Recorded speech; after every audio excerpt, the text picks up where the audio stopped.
जिसके पास में हराम का पैसा है ले लेना, और उसको बोलना भैया वोट तो ईमानदारी के साथ एजाज बेग को रहेगा। वोट ईमानदारी के साथ किसको रहेगा?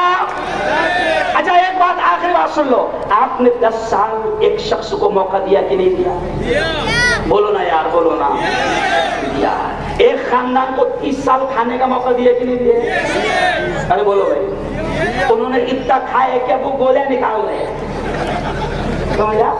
तो आपने एक खानदान को 30 साल मौका दिया, आपने एक शख्स को 10 साल बार मौका दे दो मालेगांव शहर की किस्मत बदलने का। और याद रखो, हम वो नहीं है एजाज भाई, हम वो नहीं है जो हमेशा जज्बात में लाकर कह दे कि मेरे आमदार एक बार जिता दो, फिर यहाँ पर देखना हैदराबाद के जैसा हॉस्पिटल बन जाएगा। अरे बना क्या रहे हैं? अरे कहीं दिख रहा क्या रास्ते में? मेरे को तो नहीं दिखा। एक बार मौका दे दो मालेगांव शहर की किस्मत बदलने का। और याद रखो, हम वो नहीं है एजाज भाई, हम वो नहीं है जो हमेशा जज्बात में लाकर कह दे कि मेरे आमदार एक बार जिता दो, फिर यहाँ पर देखना हैदराबाद के जैसा हॉस्पिटल बन जाएगा। अरे बना क्या रहे हैं? अरे कहीं दिख रहा क्या रास्ते में? मेरे को तो नहीं दिखा। आज की बहुत ही पवित्र सभा में हमारे बहुत ही दबंग लीडर, मालेगांव वालों, मैं साल में 2-4 मरतबा दीनी प्रोग्राम के लिए यहाँ पर आता हूँ आपके शहर मालेगांव में, लेकिन आज मैं आपको बताऊं कि इन 10-15 सालों में मैं कभी भी किसी राजनीतिक प्रोग्राम, कभी भी किसी सियासी प्रोग्राम में नहीं आया हूं, लेकिन जैसे ही मुझे पता चला कि मालेगांव का एक बहादुर, एक निडर, एक बेबाक, एक जाबाज लीडर यहाँ पर खड़ा है एजाज बेग की सूरत में, तो आज पहली मर्तबा मैं एजाज बेग के प्रचार और प्रसार के लिए यहाँ पर आया हूँ। मेरे पास वक्त कम है, सिर्फ 20 मिनट है, तो हम 20 मिनट में चलो 20-20 खेल लेते हैं। मैंने आपके सामने एक आयत पढ़ा कुरान की एजाज भाई, मैंने एक आयत पढ़ा मालेगांव वालों कि अल्लाह ये कहता है इन्नल्लाह ला युग़य्यिरु मा बिक़ौम, अल्लाह कहता है कि मैं भी किसी कौम की हालत को उस वक्त तक नहीं बदलता जब तक कि वो कौम खुद अपनी हालत को बदलना न चाहे। अल्लामा इकबाल ने इस आयत को शेर में कह दिया। अल्लामा इकबाल ने क्या कहा कि खुदा ने आज तक उस कौम की हालत नहीं बदली, न हो जिसको ख्याल खुद अपनी हालत के बदलने का। तो आज आपसे हम अपील करते हैं कि मालेगांव शहर में मुझे किसी के खिलाफ बोलना नहीं है, क्योंकि मैं ओरिजिनल मुफ्ती हूं।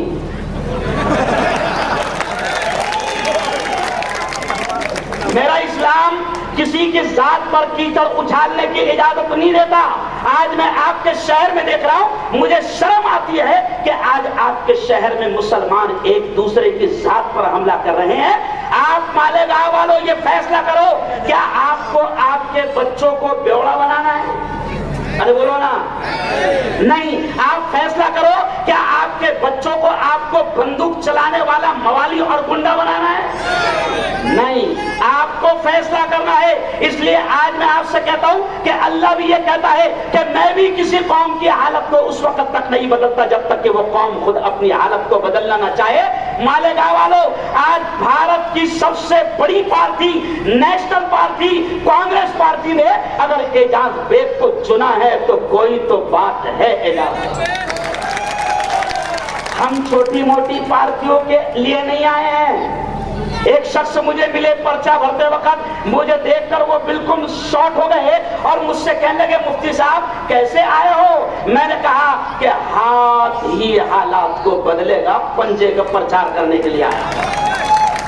मैंने कहा तुम अब कौन सी नई पार्टी में हैं, क्योंकि हर 5 साल के बाद में तुम पार्टियां बदलते हो, तुम कौन सी नई पार्टी में हैं? तो एजाज भाई वो कहते हैं कि मैं इस्लाम पार्टी में हूं। तो मैंने कहा इस्लाम पार्टी कौन सी? अजीत पवार के हाथ में जो है वो पार्टी। नहीं समझा? यानी आपने इस्लाम को भी किसके हाथ में दे दिया? अजीत पवार के हाथ में दे दिया। ओ यारो, मेरे पास शहर के लोकल मुद्दे बयान करने का वक्त नहीं है। सिर्फ आओ, मैं खुलकर एक बात कहता हूं कि आप और हम हम सब मुसलमान हैं। मुझे हाथ, दोनों हाथ उठाकर बताना कि आप तमाम नबी से सच्चा इश्क करते हैं। माशाअल्लाह, हम नबी से सच्चा इश्क करते हैं। हम कहते हैं लब्बैक या रसूल अल्लाह। हम कहते हैं मेरे माँ बाप आप पर कुर्बान या रसूल अल्लाह। हम कहते हैं मेरी औलाद आप पर कुर्बान या रसूल अल्लाह। हम कहते हैं मेरा सब कुछ कुर्बान आप पर है रसूल अल्लाह। लेकिन आप देखो कि इस वक्त महाराष्ट्र की शिंदे सरकार, फडणवीस सरकार, बीजेपी की सरकार, अजीत पवार की सरकार, वो सरकार खुलकर ये कहती है, एजाज भाई, वो सरकार ये कहती है कि जिस शैतान ने, जिस खबीस ने, जिस मरदूद ने मेरे नबी की शान में गुस्ताखी किया, वो खबीस रामगिरी महाराज, महाराष्ट्र की ये सरकार कहती है, अजीत पवार की सरकार कहती है, शिंदे की सरकार कहती है, फडणवीस की सरकार कहती है कि महाराज के बाल को भी धक्का लगने नहीं देंगे। तो अब बताओ, जो लोग ऐसी सरकार के हाथ में है, मेरी एक वीडियो आपने देखा होगा, मैंने खुलकर कहा था, एजाज भाई, मैंने खुलकर कहा था कि जो अजीत पवार के साथ है वो रामगिरी के साथ है।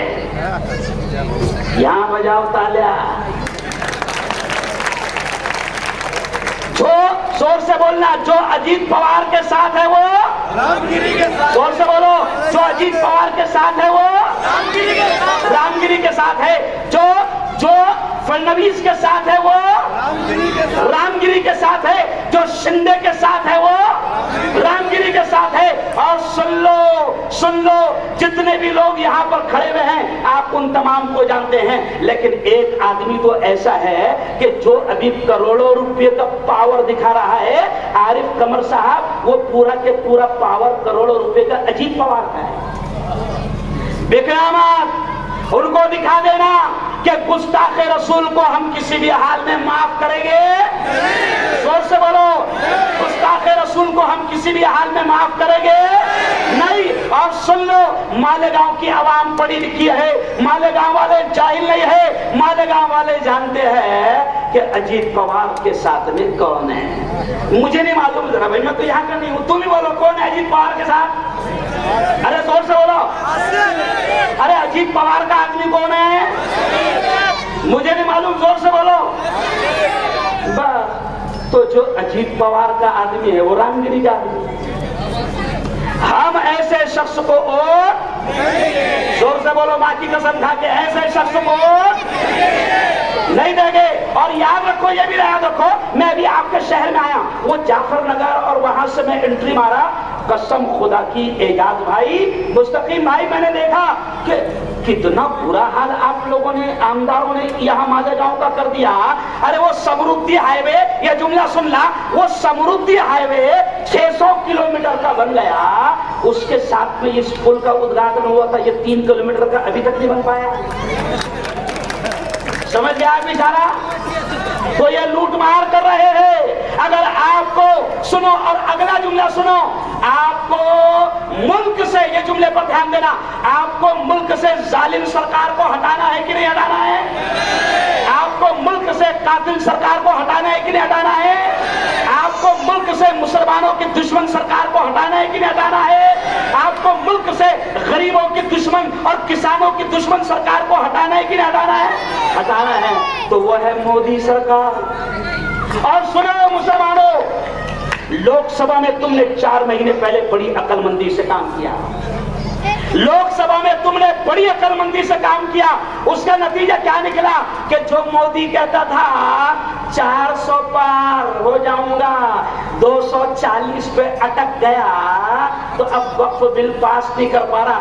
हमसे पूछ रहा, क्यों पूछ रहा? क्योंकि आपने होशियारी का सबूत दिया, आपने इत्तेहाद का सबूत दिया, आपने एकता का सबूत दिया, आप बहके नहीं, आप भटके नहीं, आप बिके नहीं, आपने 4 महीने पहले एकता का सबूत दिया, तो नरेंद्र मोदी, बीजेपी की जालिम सरकार 240 पे रुक गई, तो ताकत खत्म हो गई। अब एक तरफ से नीतीश बाबू है, एक तरफ से चंद्रबाबू नायडू है, यानी बेचारा मोदी दोनों तरफ सहारे से खड़ा है। अब नीतीश कुमार तो बेचारा पलटू राह में, कब पलट जाएगा भरोसा नहीं है। तो ये मोदी सरकार को आपने लोकसभा में हराया। मैं आपसे कहता हूं, मुफ्ती हारून नदवी, मैं आपसे कहता हूं, अगर आपने महाराष्ट्र से इसको साफ कर दिया, अल्लाह की कसम मुल्क बच जाएगा। और हम मुल्क के चाहने वाले हैं साहेब, निखिल भाई, हम मुल्क के चाहने वाले हैं। सुनाओ, हम मुल्क को बचाने का काम कर रहे हैं। ये कांग्रेस पार्टी, आपने देखा होगा कि जब ये शैतान लोग पूरे मुल्क में नफरतें फैला रहे हैं, दुश्मनियां फैला रहे हैं, हिंदू मुसलमान में दंगे फैला रहे हैं, तो उस वक्त हमारे नेता राहुल गांधी ने मोहब्बतों का व्यापार शुरू कर दिया है। हमारा राहुल गांधी, हमारा नेता, हमारी पार्टी मोहब्बत, एकता, अमन, शांति और सद्भावना का पैगाम दे रही है। अगर आपको, मैं तो मेरे हिंदू भाइयों से भी कहता हूं, मैं तो मेरे जैन भाइयों से भी कहता हूं, मैं तो मेरे बौद्ध भाइयों से भी कहता हूं, मैं तो मेरे दलित भाइयों से भी कहता हूं कि अगर देश में अमन, शांति, सुकून लाना है और देश को तरक्की पे पहुंचाना है तो मोदी को हटाओ। बोलो जोर से, मोदी को। देखो, मैं नारा लगाऊंगा, आपने बोलना देश बचाओ। मोदी हटाओ, जोर से बोलो, मोदी हटाओ, मोदी हटाओ। तो मोदी को हटाने का काम ये अपने आसिफ बाबा थोड़ी करेंगे। मोदी को हटाने का काम अपने इमाम साहब, अरे बोलो, अरे मोदी को हटाने का काम, मुल्क से दुश्मनी, नफरत, दंगे, फसाद को खत्म करने का काम अगर कोई कर सकता है तो वो सिर्फ कांग्रेस कर सकती है। और कांग्रेस ने एजाज बेग को आपके मालेगांव शहर से उम्मीदवार बनाया है। कांग्रेस ने एजाज बेग को, और एजाज बेग साहब जरा इधर आइए, आइए ना, आइए। ये देखिए, जहां तक निगाह जा रही है, सुनो सुनो, जहां तक निगाह जा रही है एजाज भाई, पब्लिक आई हुई है और ये सब बगैर पैसों की है। कैसी है? बगैर पैसों की है। आपने किसी को बोतल तो नहीं दिए ना? अच्छा, आपने भी आते आते किसी को पुलाव खिलाया क्या? नहीं ना। फिर पुलाव नहीं खाए फिर भी तुम्हारे जलसे में आ गए, बोतल नहीं लिए फिर भी तुम्हारे जलसे में आ गए। इसका मतलब एजाज बेग को जिताना है। कौन? इंशाल्लाह। बोलो, एजाज बेग को जिताना है। और अब आखिरी बात सुन लो, आखिरी बात सुन लो, बहुत काम की बात मैं कह रहा हूं कि एजाज बेग, मैंने आज दिन भर रहा, साथ पे रहा, मैं एजाज बेग साहब के साथ रहा। मैंने देखा कि दबंग लीडर है, डरते नहीं है ना, दबंग लीडर है, डरते नहीं। और मैंने ये भी देखा कि कुछ लोग हवलदार को साहेब बोलते हैं और वो एसपी और बड़े बड़े 3 स्टार वाले मेरे इस लीडर को सलाम ठोकते हैं। दबंग लीडर है वो। मालेगांव वालों, ये भी याद रखना, आपको याद होगा 2023 नवंबर का महीना, आपको याद होगा। अरे याद है ना? अरे बोलो, याद है? नवंबर के महीने में किसने फंसाया था, याद है? अरे बोलो जोर से भाई, याद है? हम भूलेंगे नहीं। किसने मुखबिरी किया था, याद है? अरे बोलो, याद है? याद है? किसने दलाली किया था, याद है? याद है? तो अब भूलना मत, 20 नवंबर को भूलना मत। अच्छा, एक बात एजाज भाई और साफ कर देता हूं, मैं मालेगांव आ रहा था तो मुझे 2-3 हिंदू दोस्तों ने क्या कहा, ओ मुफ्ती साहब, तुम वहां जा रहे, हलक फाड़ेंगे, लोगों को समझाएंगे। कहां जा रहे? मालेगांव जा रहे। मैंने कहा मालेगांव जा रहा हूं। कहा कि मुफ्ती साहब, ज्यादा हलक मत फाड़ना, चांद रात आएंगी, 500 में भी गिराएंगी। चांद रात समझते हैं? अरे बोलो ना। 19 तारीख को रात में चांद रात, तो कहा कि चांद रात में 500 में भी कहे। ओ यारो, ये जुमला हंसी का नहीं है एजाज बेग साहब, ये जुमला मुसलमानों के मुंह पर एक तमाचा है। ये जुमला मुसलमानों के मुंह पर एक तमाचा है। यानी ये खबीस क्या सोच रहे हैं कि कोई टेंशन नहीं, 19 तारीख को हम तिजोरी, अरे बोलो, खोल देंगे, है ना, अपना हराम का खजाना, अरे बोलो, लुटा देंगे। पुलाव, अरे बोलो ना, पुलाव खिला देंगे। अब सुनो, आखिरी बात के बाद खत्म करूंगा। अगर आप 500 रुपए में बिकते हैं, ये जुमला सुनो जुनैद सहारा, अगर आप 500 रुपए में बिकते हैं तो सुनो, मैं मुफ्ती हारून, मैं 50 किलो का हूं। कितने किलो का? 50 किलो का। अगर मैं 500 में बिका तो क्या किलो गया? 10 रुपए किलो। 10 रुपए